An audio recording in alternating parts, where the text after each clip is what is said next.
I come here and it's okay to go inside, but the problem, you need to purify yourself. You need to wash your private parts, and you need to wash your face, your nose, your hands until the elbow, and wear to cover with your head, cover your head with a like a Muslim. If you want to go inside and touch the rock of the iron of the rock, dome of the rock, I'm sorry, dome of the rock. I will show you the video.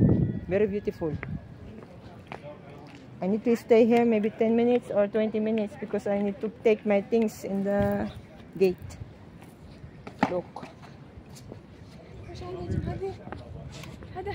I'm just only stay outside. Next time I will wear the proper clothes. Wow.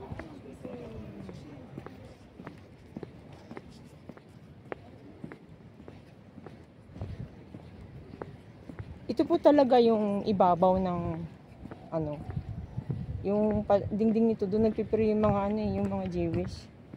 Yung itong dome of the rock. Dito nakalagay yung bato, holy na malaking bato sa loob.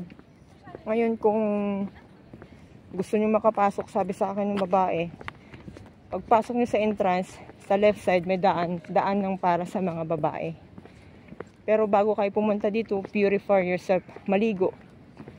Dito muna kayo mag-direct kasi banal talaga ito.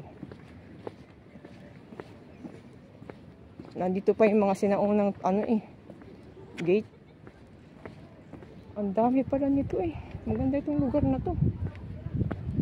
Ayan oh. Bukod doon sa pinasukan kong gate na yun, yun yung gate na yun ano, may isa pa ditong gate. Ang dami niya. Meron pa dito. Ang daming dove. Kaya sakit ng paa ko. Aray ko.